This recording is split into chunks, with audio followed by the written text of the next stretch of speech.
ওমরে ফারুক রাদিয়াল্লাহু তাআলা আনহু, ওনার কথা শুনলে গায়ের মধ্যে গুজবাম হয়, গায়ের পশমগুলো দাঁড়িয়ে যায়। সুবহানাল্লাহ বলেন।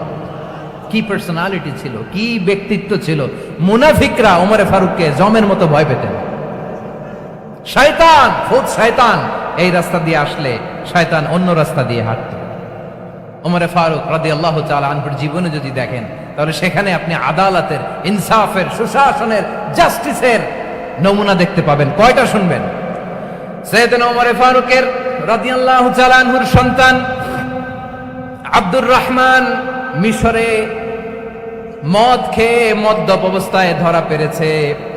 মদ খাওয়ার কারণে, মদ যদি কেউ পান করে আর যদি প্রমাণিত হয়, তার বিচার হলো 80 বেত। আওয়াজ করে বলেন কয় বেত? বাংলাদেশেও তো এই আইন আছে নাকি? বাংলাদেশে আছে? হ্যাঁ, মদ খাইলে 80 বেত, এই আইন বাংলাদেশে চালু হোক। আমরা চাই কি চাই না? চাই সবাই। এজন্যই তো ইসলাম ভাল লাগে না। ইসলামকে ভাল লাগে না। ইসলামকে আউট করে রাখতে পারলেই তো এরকম বড় বড় বোতল খাওয়া যায়। একেবারে সহজ, পানির মতো সহজ, হিসাব একেবারে সহজ। ওমরে ফারুক রাদিয়াল্লাহু তাআলা আনহুর ছেলে ভুল করে মদ পান করে ফেলেছিলেন। আব্দুর রহমান, ঘটনা ঘটেছে মিশরে। মিশরের গভর্নর তখন আমর ইবনে আস রাদিয়াল্লাহু তাআলা আনহু। আব্দুর রহমানের ভাই যে গভর্নরকে বলল, গভর্নর যদি একটু দয়া করেন, খলিফার ছেলে আমার ভাই আব্দুর রহমান মদ্যপ অবস্থায় ধরা পড়েছে, জনসম্মুখে যদি আপনি বেত্রাঘাত করেন আমাদের প্রেস্টিজ থাকে না, যদি 80 বেত আপনি মারেন আমার কোনো কথা নাই, কিন্তু ঘরের ভেতরে মারেন। আব্দুর রহমানের ভাইয়ের সুপারিশ শুনে সাইয়েদনা আমর ইবনে আস রাদিয়াল্লাহু তাআলা আনহু রাজি হয়ে গেলেন। ঘরের ভেতরে লোকচক্ষুর আড়ালে 80 বেত তিনি মানলেন। কিন্তু ঘটনাক্রমে এই কথা লুকিয়ে লুকিয়ে ঘরের ভেতরে 80 বেত মারার কথা সাইয়েদনা ওমরে ফারুক মদিনা থেকে জানতে পারলেন। মদিনা থেকে তিনি ফরমান জারি করলেন, এই বিচার যেমনটি আমর ইবনে আস আদায় করেছে, এটা প্রকৃতপক্ষে আদায় হয় নাই। আসো সবাই মদিনায় আসো, আমর ইবনে আস মদিনায় আসো, আব্দুর রহমানও আসো, সবাই আসো, জনসম্মুখে এই বিচার কার্যকর করতে হবে। সাইয়েদনা ওমরে ফারুক মসজিদে নববীর পিলারের মধ্যে নিজের ছেলেকে বাঁধলেন, আবার জনসম্মুখে 80টা বেত তার গায়ের মধ্যে মারলেন। মাজমুয়ে ফাতাওয়া ইবনে তাইমিয়া রাহিমাহুল্লাহ উনি এটা নকল করেছেন। এটা সবচেয়ে বিশুদ্ধ মত। আরো অনেক মত আছে, মারা গেছে কবরের উপর, ওগুলো বাদই দিলাম। কেমন খলিফা ছিলেন, কেমন খলিফা! পশ্চিমারা তোমরা জাস্টিস আমাদেরকে শেখাও, ইনসাফ কারে বলে, সুশাসন আমাদেরকে তোমরা শেখাও। ওমরে ফারুক রাদিয়াল্লাহু তাআলা আনহু ওই বিচারকে তিনি ধর্তব্য মনে করেন নাই। মদিনাতে এনে আবার জনসম্মুখে আবার 80 বেত মেরেছেন। মিশরে ওমরে ফারুক রাদিয়াল্লাহু তাআলা আনহু আমর ইবনে আসকে গভর্নর করে পাঠালেন।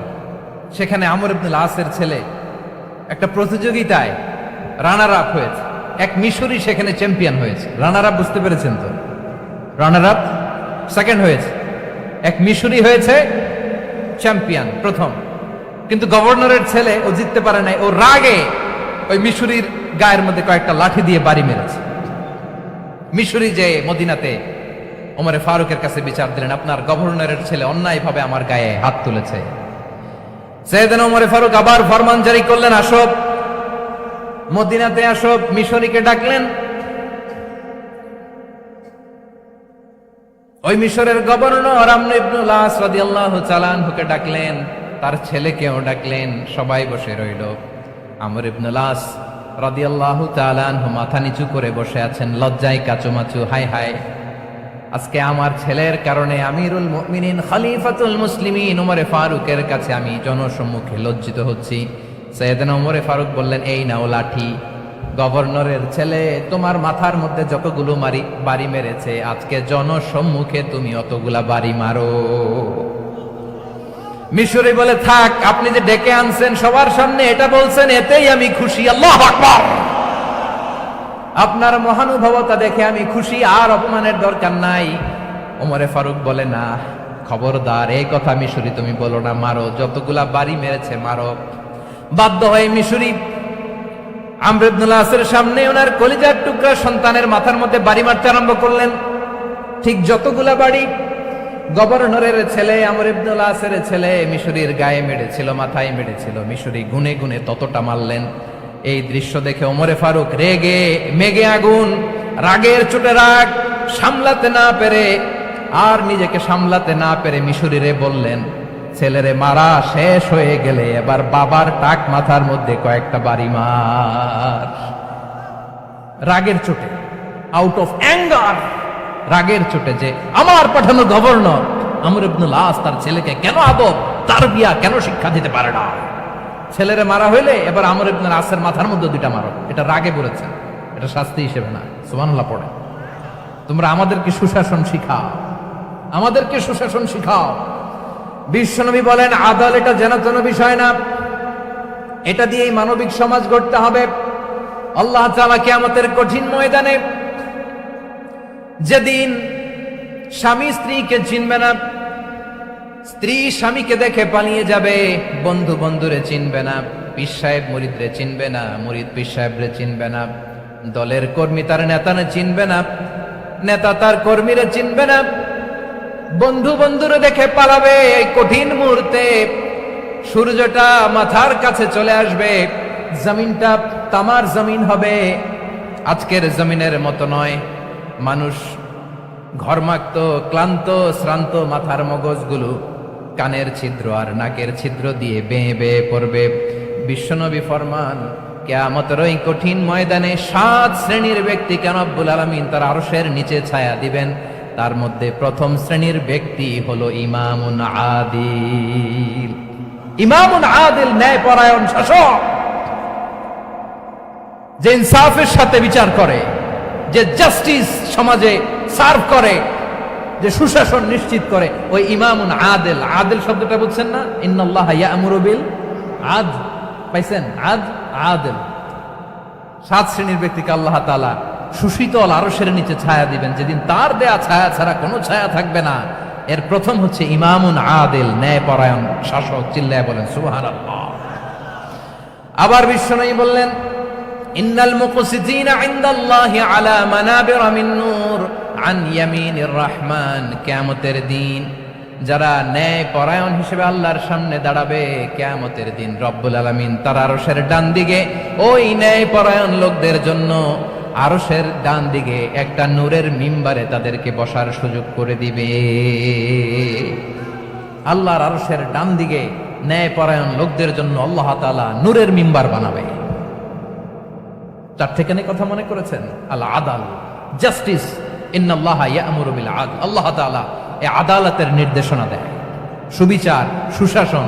প্রিয় ভাইয়েরা, এটা আমরা বাংলাদেশে চাই কি চাই না? এই যে অরাজকতা, এই যে অন্যায়, এই যে জুলুম, এই যে ইনকনসিস্টেন্সি, সমাজের অসঙ্গতি, এর প্রধান কারণ জাস্টিস নাই, সুবিচার নাই, সুশাসন নাই। শেষবারের মতো আওয়াজ করে বলেন তো, আমরা বাংলাদেশে আদল চাই কি চাই না? তাহলে প্রথম নির্দেশনা শেষ। আল্লাহ তাআলা তোমাদেরকে আদলের আদেশ দেন। এরপরে আল্লাহ বললেন আমি তোমাদেরকে ইহসানের আদেশ দেই। ইন্নাল্লাহা ইয়া'মুরু বিল আদলি ওয়াল ইহসান। আমি তোমাদেরকে যেমনি আদলের নির্দেশনা দেই, তেমনি ভাবে তোমাদেরকে ইহসানের নির্দেশনা দেই। ইহসান, আওয়াজ করে সবাই বলেন তো ইহসান। সবাই বলেননি, সবাই বললে এতটুকু আওয়াজ হবে আমি বিশ্বাস করি না। আওয়াজ করে বলুন আল ইহসান। ইহসান মানে কারো প্রতি সফট হার্টেড হওয়া, মহানুভব হওয়া, অনুগ্রহ পরায়ণ হওয়া, অনুগ্রহশীল হওয়া, একে অপরের প্রতি দয়াদ্র হওয়া। একে অপরের প্রতি দয়াদ্র অনুগ্রহশীল হওয়া ছাড়া মানবিক সমাজ কঠিনকালেও গঠন করা সম্ভব না। প্রিয় ভাইয়েরা, সুন্দর আচরণ দিয়ে, ইহসান দিয়ে যা জয় করা যায়, নরম আচরণ দিয়ে যেটা অর্জন করা যায়, কঠোরতা দিয়ে সেটা পারা যায় না। বিষ্ণু ঈসা ইসলাম ইহসান দিয়ে, কোমল আচরণ দিয়ে, তার অনুগ্রহ দিয়ে তিনি অনেক কাফিরের হৃদয়কে জয় করে ফেলেছেন। সাইয়েদনা সুমামা ইবনে উসাল রাদিয়াল্লাহু তাআলা আনহুর কথা মনে পড়ে যায়। তিনি ছিলেন ইয়ামামার বাদশা। মদিনাতে বিশ্বনবীকে হত্যা করার নিয়তে এসেছিলেন, গোপনে গোপনে বিশ্বনবীকে হত্যা করে আবার ইয়ামামাতে তিনি ফিরে যাবেন। কিন্তু কি অবাক করা কাণ্ড, হত্যা করতে পারে নাই, সাহাবাদের হাতে তিনি ধরা পড়ে গেলেন। সাইয়েদনা সুমামা ইবনে উসাল রাদিয়াল্লাহু তাআলা আনহু হত্যার নিয়তে আসলেন, কিন্তু হত্যা করতে পারলেন না। সাহাবারা ওনাকে ধরে ফেললেন, ধরে মসজিদে নববীর পিলারের মধ্যে বেঁধে রাখলেন। সুমামা ইবনে উসাল, সিরাত থেকে শুনুন, সিরাত থেকে শোনাচ্ছি। রাদিয়াল্লাহু তাআলা আনহু ইয়ামামার অধিপতি ছিলেন। ইয়ামামা বিশ্বনবীকে হত্যার জন্য আসছেন, ধরা পড়ে গেছেন, এখন মসজিদে নববীতে বেঁধে রাখছে, তার মানে বন্দী। এখন স্ট্যাটাস কি? বন্দী, ক্যাপটিভ। বিশ্বনবী সাল্লাল্লাহু আলাইহি ওয়াসাল্লাম সাহাবাদেরকে বললেন, তার খোঁজ খবর নিও, সুমামা ইবনে উসালের খোঁজ খবর নিও। সাহাবারা বলেন, ইয়া রাসূলুল্লাহ, আপনাকে হত্যা করতে এসেছে, তার তো কঠিন ক্যাপিটাল পানিশমেন্ট হওয়া দরকার, কঠিন শাস্তি হওয়া দরকার। বিশ্বনবী বললেন, না, আমি যেটা জানি তোমরা সেটা জানো না, তোমরা সুমামার সাথে ভালো আচরণ করো। বিশ্বনবী সুমামার কাছে গেলেন।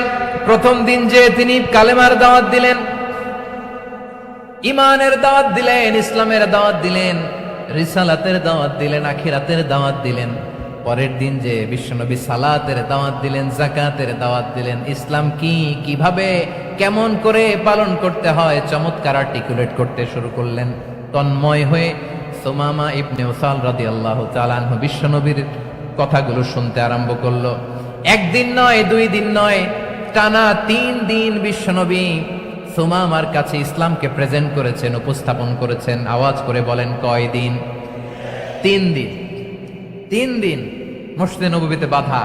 আর সাহাবীদেরকে বললেন, তার খোঁজ খবর নিও, তোমরা যে রুটি বানাও এর মধ্যে সবচেয়ে ভালো আটার রুটিটা তারে দিও, সবচেয়ে রিফাইন্ড খেজুর, যেটা পিওর খেজুর, এটা তারে দিও। আর বিশ্বনবী নিজের উট থেকে দুধ দহন করে ওনার বাড়ির এক কর্মচারীকে বলেছেন, দুধ দহন করে সুমামার জন্য নিয়ে যেও। সুবহানাল্লাহ পড়বেন না? সবাই তো অবাক, ইয়ামামা থেকে আসছে নবীকে হত্যা করতে, বিশ্বনবী দেখে তারে জামাই আদর করে, তাকে মজার মজার খাবার দিও, দুধ দিও, আদর আপ্যায়ন করো। 1 দিন নয়, 2 দিন নয়, টানা 3 দিন বিশ্বনবী এভাবে সুমামার কাছে যেয়ে যেয়ে ইসলামকে প্রেজেন্ট করতে আরম্ভ করলেন, ইসলামকে উপস্থাপন করতে শুরু করলেন। আর তাকে চমৎকার এন্টারটেইনমেন্ট, আপ্যায়ন দিতে আরম্ভ করলেন। টানা 3 দিন যখন ইসলামের দ্য বিউটিজ অফ ইসলাম, ইসলামের সুমহান বাণী, সৌন্দর্য তার কাছে উপস্থাপন শেষ, তাকে আপ্যায়ন শেষ, বিশ্বনবী বললেন সাহাবাদেরকে, যাও এবার সুমামার হাতের পায়ের রশি দুটো খুলে দাও। সাহাবারা বললেন, ইয়া রাসূলুল্লাহ, কি বলেন আপনি? ও তো হত্যাকারী, সুযোগ পায় নাই, আপনারে মারতে পারে নাই, ছেড়ে দিলে আবার ও আপনার উপর তলোয়ার নিয়ে ঝাঁপিয়ে পড়বে। নবী, এই সিদ্ধান্ত আপনি নিতে যাবেন না। বিশ্বনবী বললেন, যেটা বলেছি সেটা করো, সুমামার রশিগুলো ছেড়ে দাও, সুমামার হাতে পায়ের রশিগুলো যে তোমরা খুলে দাও। সাহাবারা তর্ক জুড়ে দিলেন, লা ইয়া রাসূলুল্লাহ, এমনটা করবেন না, তো ভয়ঙ্কর, ভয়ঙ্কর খুনি, কি জানি কি হয়ে যায়। বিশ্বনবী বললেন, না, তার হাতে পায়ের রশিগুলো খুলে দাও। সাহাবারা বিশ্বনবীর কথা মতো তার হাতে পায়ের রশিগুলো খুলে দিল। সুমামা মুহূর্তের মধ্যে মসজিদে নববী থেকে বের হয়ে ইয়ামামায় ফিরে না যে মসজিদে নববীর পাশে একটা খেজুর বাগান ছিল, সেখানে চলে গেলেন। সেখানে একটা ছোট্ট কুয়া ছিল, কুয়ার পানি দিয়ে তিনি গোসল করলেন। সুবহানাল্লাহ পড়েন।